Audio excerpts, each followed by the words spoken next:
Oh, thanks for having me. This is kind of fun. It's been a while since I've had the honor and pleasure of doing anything uh, you know substantial on the outer world for United We Home. I am a founding board member. I've been with them since the beginning, and it has been an honor.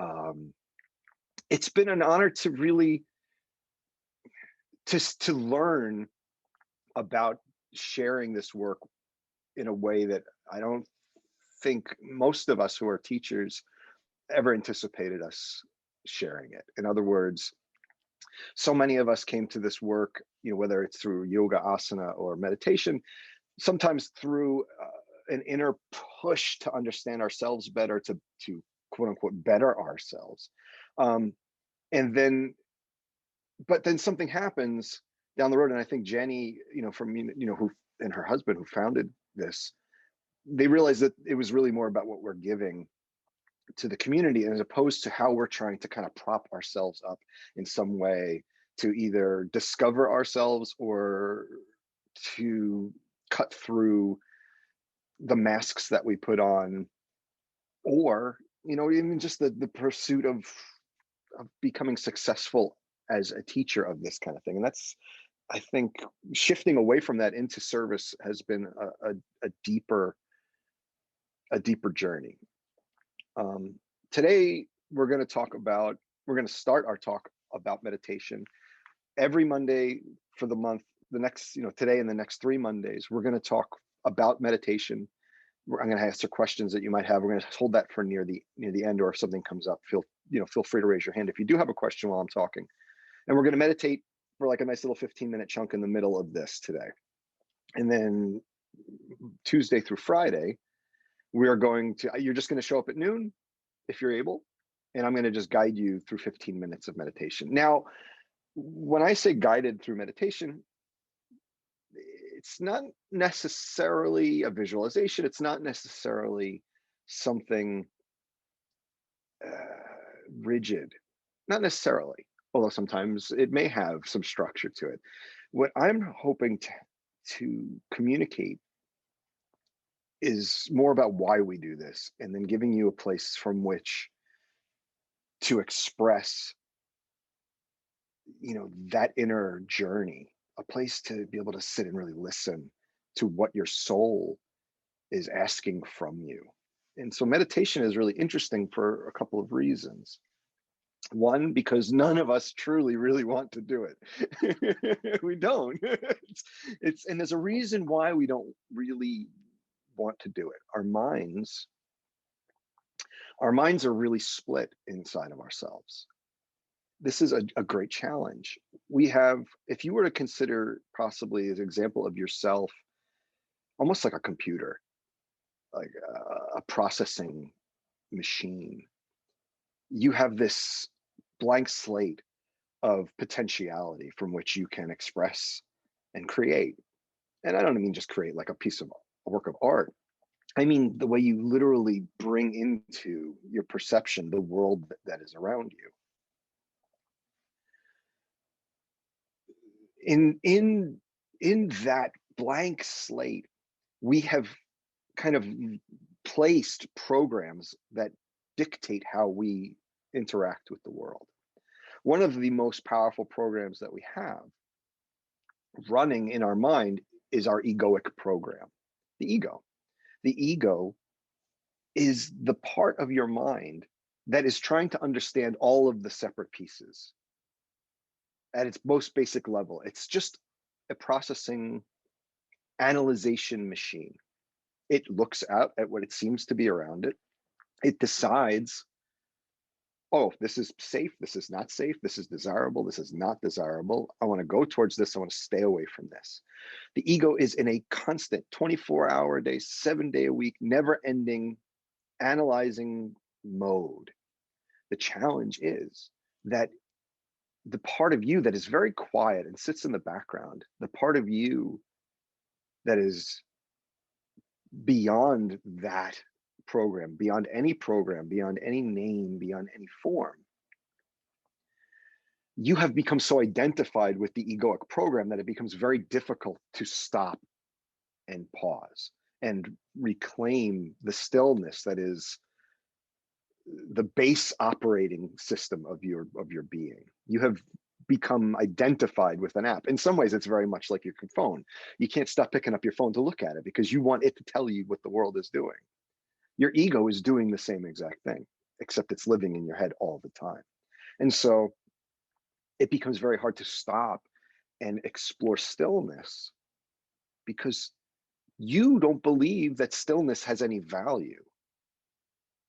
And we have to learn very slowly through meditation that stillness has a great value indeed. So, this week's theme in our meditation is showing up for yourself.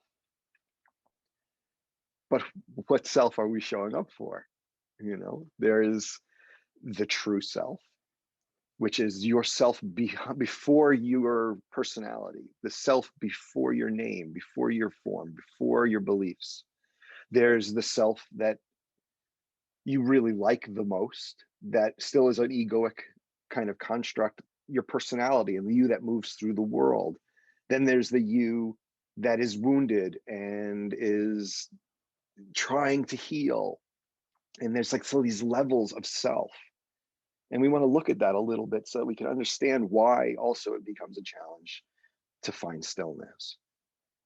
And so I'm going to talk just again briefly about three types of parts of ourselves. The first is what we'll call the true self, the light that lives within you. And I know this is kind of spiritual speak a little bit, but just bear with me.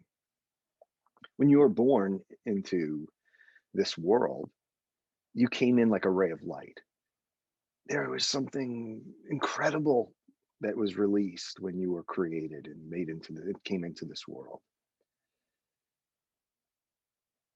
Very quickly, though, that radiance, that 360-degree radiance, it starts getting kind of pushed back from all sides, just from like the nature of everybody else's wounds around you. In other words, you start crying and people are like, oh, don't cry.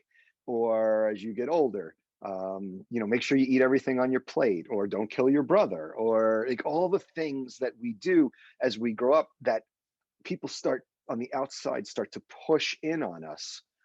And as they do that, we, in order to just try and survive and to fit in, start to kind of take parts of ourselves and push them away. So perhaps in that growing process, even if you had the best parents in the world or the best place to get raised within, there's still parts of you that were going to get controlled and squashed and pushed away.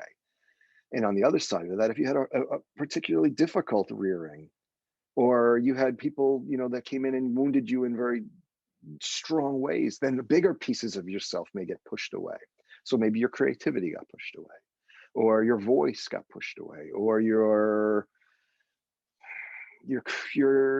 curiosity got pushed away. I mean, all these different things that get stuffed into this bag, they become part of we call it a shadow self.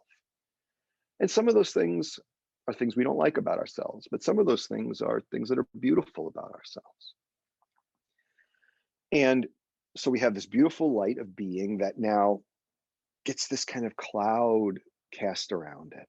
And that cloud becomes your shadow self. It's all the things you don't like about yourself or that you've hidden from the world, and sometimes even try to hide from yourself. Your ego then becomes the mitigating force as it's analyzing everything that's going around outside you. It's helping you decide what to kind of keep in that shadow self. What happens on top of that is the third piece.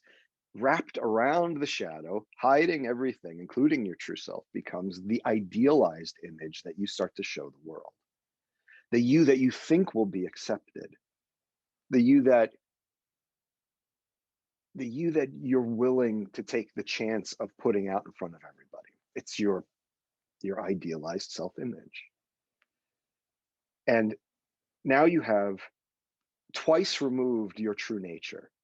Your true nature now sits underneath a shadow cloud, which is wrapped around the things that you think the world will accept about you. This programming is so deep. It is so primal to your day-to-day that it becomes very challenging to start to dismantle that, because what happens is, as you go back through that idealized image, you hit this, what seems like a very dense cloud cover of unknown, maybe even scary feeling kind of parts of yourself.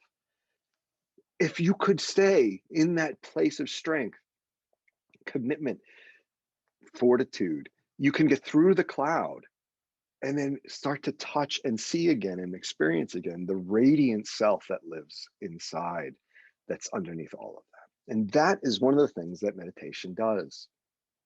Meditation gives us permission to learn to stay and to go through the clouds to experience our true self. Does that make sense? Yeah. So your ego is kind of charged with protecting that cloud space. It's charged with maintaining the outer projected image. And so it becomes very challenging. How many people, when you've started this process perhaps of inner discovery, have maybe been afraid to mention it to anybody else? Or when you've started to bring it out to other people, like you realize that they don't know how to relate to you, or you start to not be able to relate to them in the same way because you're suddenly looking at everybody from a different perspective. And you're like, well, why don't you guys all just come along with me on this journey? But they can't, not until they're ready, just like you couldn't until you were ready. And so we're learning not only to be willing to sit in this place of our own self-awareness, slowly getting to know ourselves again, but also learning to accept that everyone has a journey, and our work becomes in opening our hearts to allowing everyone be exactly where they are so that they can awaken when they're ready to awaken. Any questions while I have you at this, where we have this point so far? Just raise your hand, or you could just raise your hand there on the screen, or I don't see any hands. Okay, well, so be it. Okay, so when we're starting meditation, or if you're an experienced meditator, it always comes down to showing up for yourself. It comes down to putting your awareness, your attention on something that is going to help you develop a deeper awareness of the processes that are going on that are not you. So we talk about in meditation a lot of times about following the breath. Why do we follow the breath? I was listening to a good friend of mine who was talking, he's been meditating, and he just recently said, he goes, well, I don't like following the breath. I'm not paying attention to the breath because it's really not that interesting to me, he said. I was like, okay, great. But I think we're missing the point when we say something like that. It's not about trying to find something interesting to pay attention to. It's about trying to find something that is going to anchor you to this present moment. And in anchoring you to this present moment, you're going to get uncomfortable. You're going to get annoyed. You're going to get bored. You're going to get upset. All this stuff's going to happen. We are not trying to create a new mask on top of the mask we already have. We're trying to dismantle, pull away the masks. So meditation is not shiny. It's not, oh, I meditate, so I'm like this walking around like, I'm so good, I'm going to talk in a voice like this all the time. It's not like that. It's about being the real you and becoming brave enough to meet the real you, embrace the real you, and just spend time loving the real you. And we're gonna get to that. We're gonna get to that. And we use things like the breath or a repeated phrase, things like that, or paying attention to the parts of the body. We do that as a way, as a doorway back to ourselves. We do that as a way to give ourselves permission to experience what's going on underneath the noise. All right. So we should start with a little bit of meditation. So I'm going to invite you to get comfortable. Now, what that would mean is literally what I said. Get comfortable. If you are comfortable sitting upright, great. I happen to be sitting upright with my legs crossed. I've been doing that for a long time. I remember when I started meditating, that was not comfortable for me. So I had to prop myself with lots of pillows and stuff like that. If you want to be on a couch, be on a couch. I would recommend that if you can be upright, to do that, not to lay down just at this point. If you have to lay down, please do. That's totally okay. Sometimes that can just make you a little sleepy, especially if you just had your lunch, you might fall asleep. You might just need a little rest, and that's okay too. Then just enjoy the sound of the voice. But if you're able to sit upright, it gives you this kind of alert presence that it starts to foster. So even if that means putting something behind you to hold you up, that's okay. But what we want to do is kind of create this channel of alertness. And in this place, hopefully it gives us permission to breathe a little more fully. So like, sometimes the heart is open a little more. We're allowed to kind of like, so if you're sitting on a couch or something, maybe getting something behind your back, like a pillow, to be able to kind of open the heart and the chest a little bit, which is a little vulnerable, I know. So if that feels a little uncomfortable, we'll talk about what to do with that. So we're sitting. If you're sitting either cross-legged or in a chair, perhaps it's best if your knees are either at or below your hips. That's just to get all that lower back out of the way. So we're not pulling on our low back and it feels like we're, in a place of discomfort. We don't want any more distraction from the body than we already have, basically. So we're sitting comfortably as best we're able. We're sitting up straight as best we're able. Our heart is open or beginning to open, and we have our breath moving in and out through our lungs. Now, if your nose is clear, I would encourage breathing in and out through the nose. And that breath will come in the nose, a nice, full, complete breath, and a full, complete exhale through the nose. If your nose is clogged, or if that's just uncomfortable for you, then a combination of your mouth and nose is fine, either inhaling through the nose, exhaling through the mouth, or inhaling through the mouth and exhaling through the mouth, whatever works for you. This is about just showing up. We're not going to be rigid about how we walk through that doorway. If you're comfortable closing your eyes, then close your eyes. But if that is not comfortable for you in any way, leave your eyes open. Just find something out of in front of you or ahead of you upon which you can gaze. So maybe a spot on the wall or on the floor. You want to find something so that your eyes aren't jumping around. And that's also the same if your eyes are closed. We can often jump around our body or even in the images of our mind.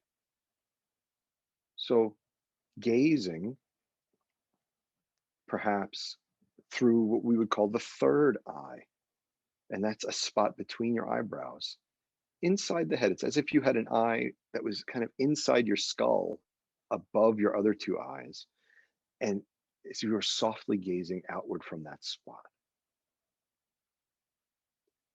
And we have they call it the third eye for different reasons. My favorite explanation of it was that your first eye is the physical sight. It's the way you see the world physically. Your second eye is the emotional reaction you have to what you see from your programming. And the third eye is how you see from your true heart, from your true self, beyond your physical sight and the programming that you've seen. It's the way the gentle part of you sees the world. Good. So as you sit here, the first thing you want to do is kind of begin to develop our presence.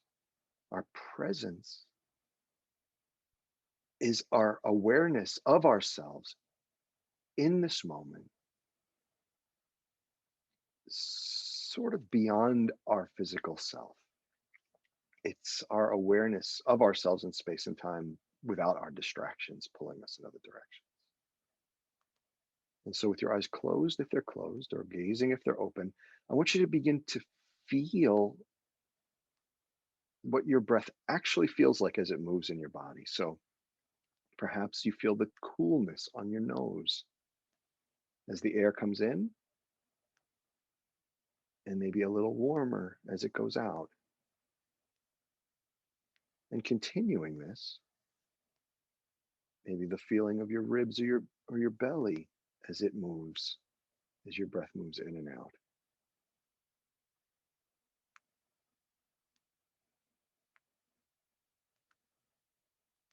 This is how we arrive. We show up, we take our seat, and we draw our awareness inward, meaning out of time, out of the past and out of the future, out of our to-do list. We use the breath and our body as a doorway. And as you inhale and exhale, I'm going to invite you to add a little pause at the very top of your breath and a littlest pause right at the bottom of your breath.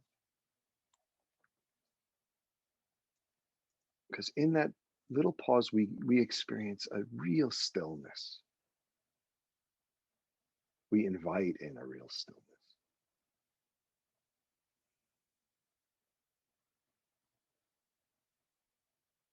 And the attitude, the kind of intention that you might want to set is sort of along the lines of, I'm here. I'm here. And I wanted to get to know myself again.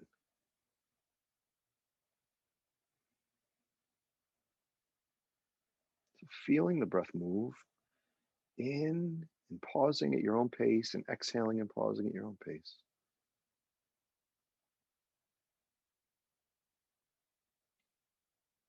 Notice what it feels like as that air moves up and down the channel.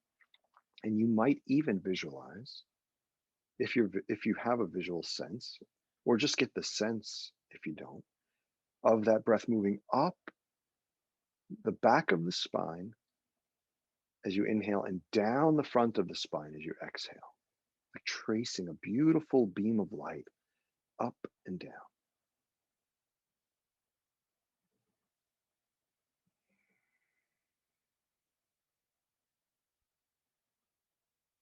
Just get the sense. And if you're visual, you might watch that happening. If you're not, you might get the sense of a feel your awareness run up and down the spine.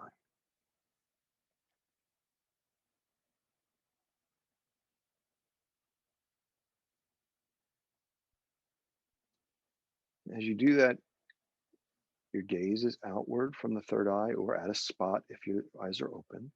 The breath is moving up the spine and down the spine.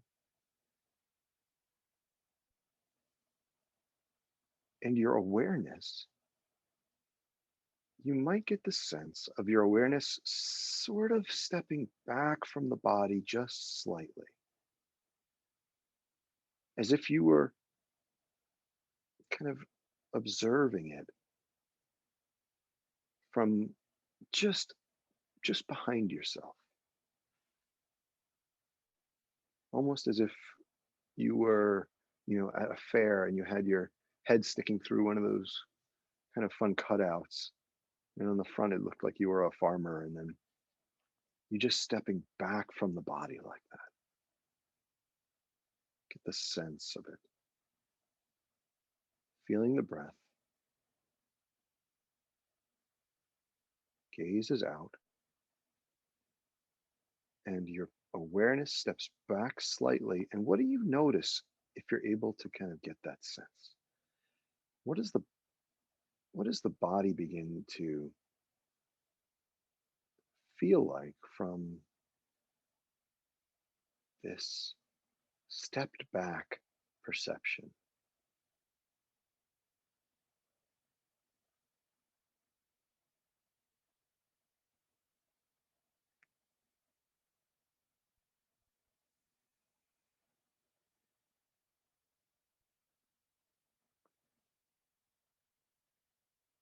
So as your breath moves, you might begin to expend your awareness beyond the spine, even though that's still moving up and down, to the feeling of your limbs, your legs, your seat, your feet, the arms and the side body, the hands and the head, and even the space around the body. Perhaps it reveals itself to you like a temperature change or vibration.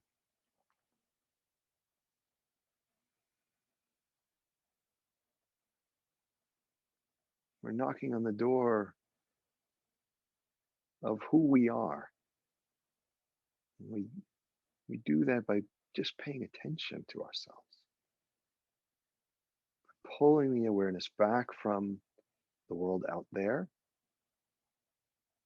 and becoming intimately curious about what's going on inside yourself, inside your mind, inside your physical body.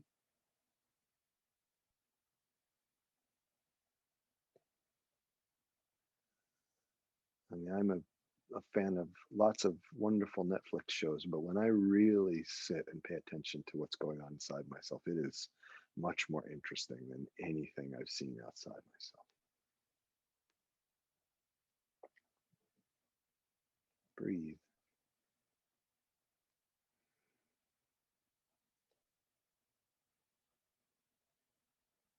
Take a moment.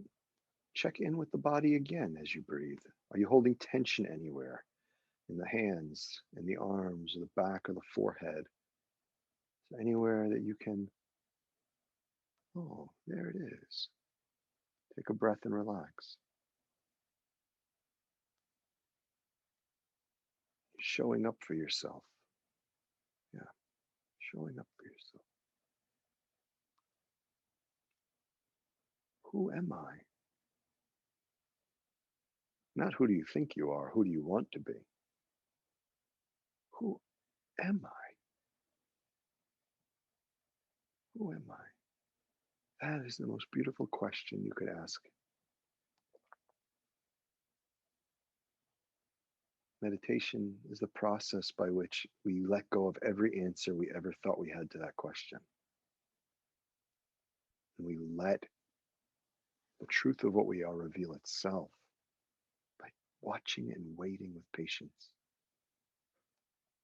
I'm going to give you mm, 2 minutes. I know it's a lot. 2 minutes of silence. And in that 2 minutes, I'm going to ask you to continue breathing and watching, feeling the breath move up and down the spine, and returning again and again to the state of just curious witnessing. And I'll be back in 2 minutes.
Wonderful. And now take one complete, full, aware breath.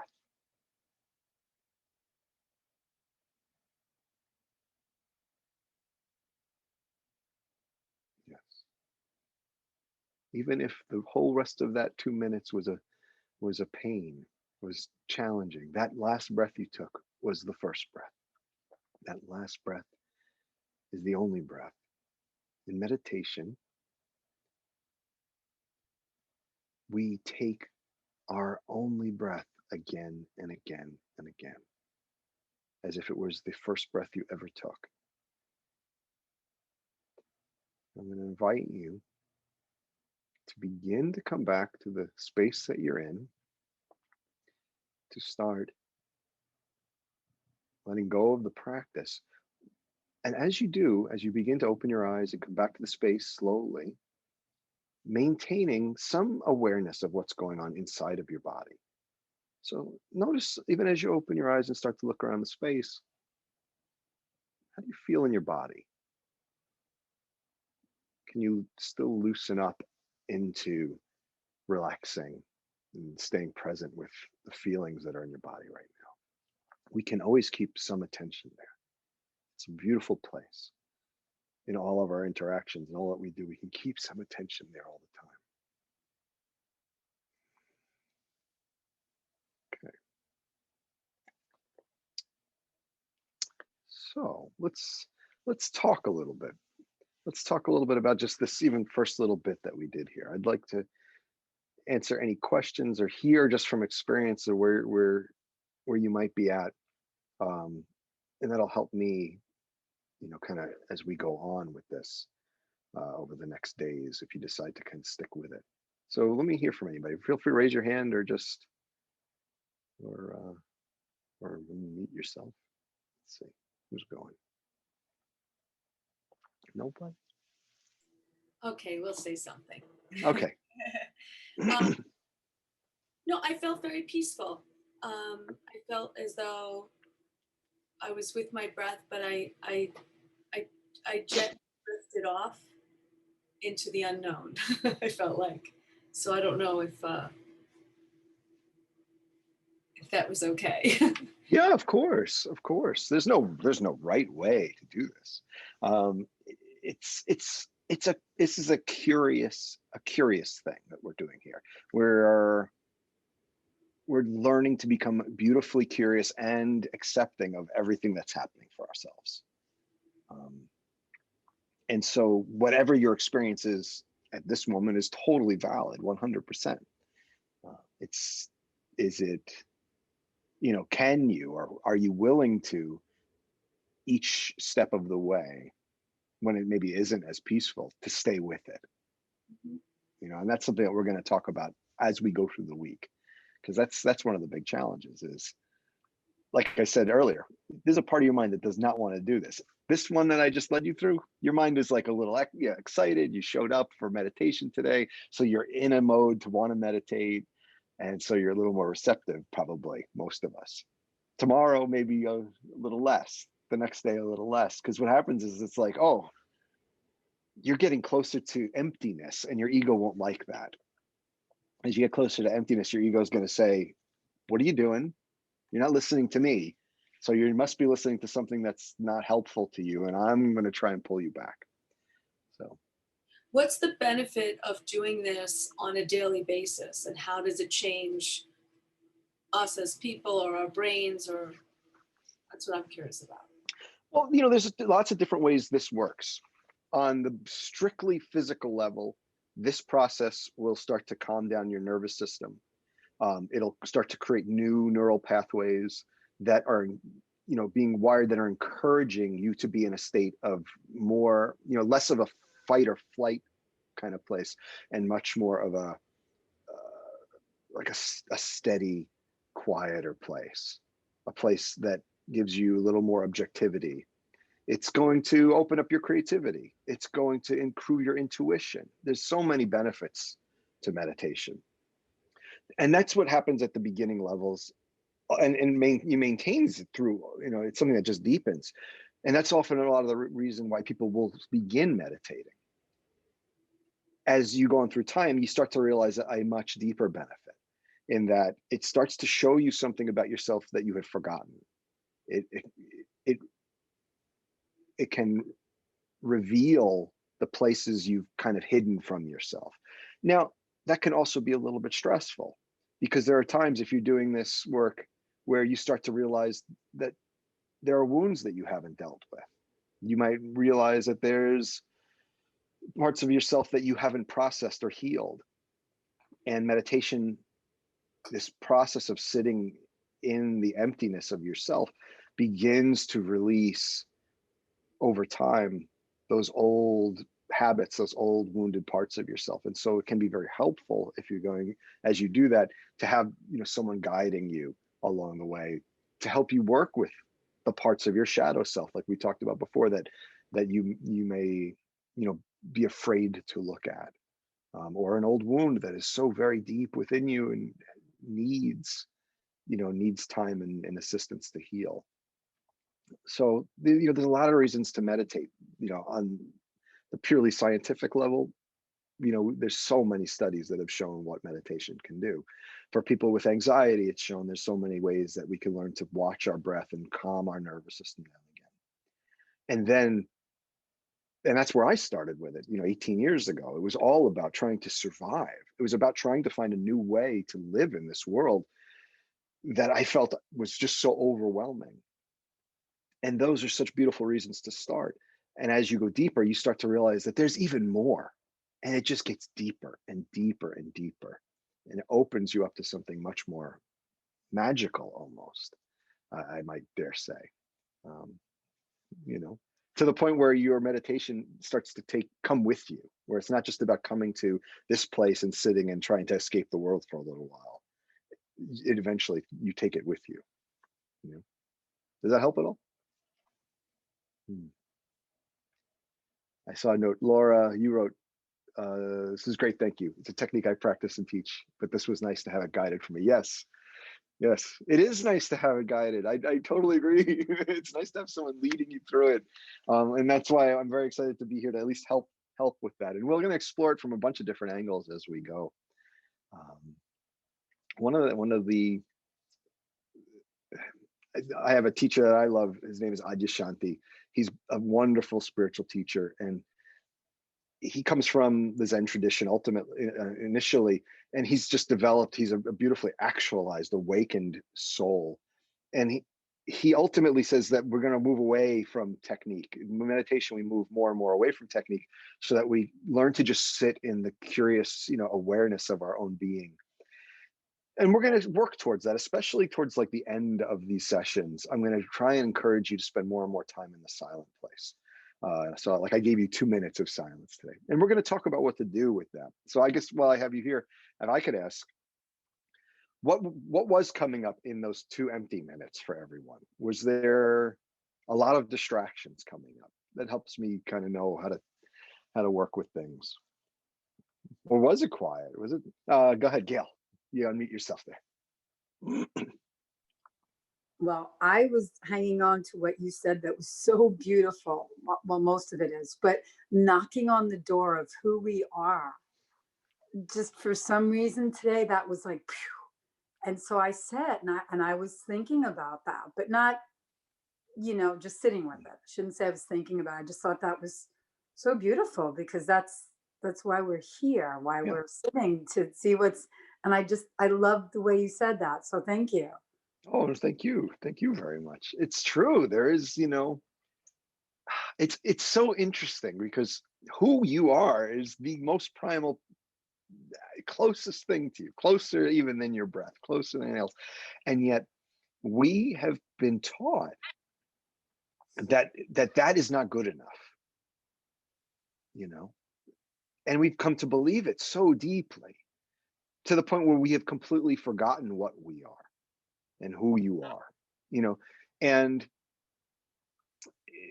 the process of opening, knocking on that door, slowly opening that door, and ultimately stepping through that door will take you the rest of your life, and if not beyond, depending on the way what you might believe. Um, when I started this work, I was very gung ho. Oh man, I am gonna become awakened. I want to be like enlightened as soon as possible. Damn it, it's like such a like a force. Um, and I realized how much of an egoic drive that was. And my ego is very happy to have me driving for something and looking for something as long as I never really find it. And that's something that you might start to notice about the things that you're driven to on the outside. It's like as soon as you get it, you want the next thing. As soon as you get there, you want the next thing. And what's beautiful about this process that I've learned is I'm okay. I'm quite lovable just as I am. And I don't mean that in an egoic way. I'm really okay. And I'm just moving the barriers out of the way of my realization of that. I'm not trying to get to someplace. I'm I'm removing obstacles that are in the way to what I already know in myself. And so that's something that's beautiful about meditation too. We're not necessarily elevating ourselves to something. We are discovering what's already there. And so that's something that's really, maybe takes the pressure off a little. It did for me anyway. you know um who else? Anyone else? Tell me about your 2 minutes.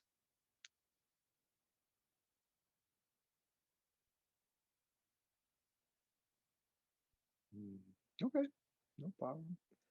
um I want to actually thank you because that was such a beautiful meditation for me. I do practice a lot, but I mhm, find that even within my meditations, they're also a distraction. So I'm using mhm, a lot of guided meditation. And even with the mhm, pranayama, I am not doing what I feel like I really need to do most is find that silence and that right. stillness because I felt a calmness that I haven't felt in a really long time. So thank you for that.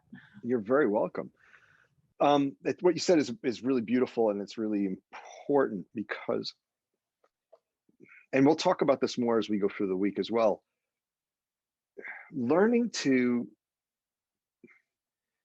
a lot of people I've heard say, I can't meditate because I can't quiet my mind, or I can't meditate because I get too antsy. And what we're learning to do over time is to allow all of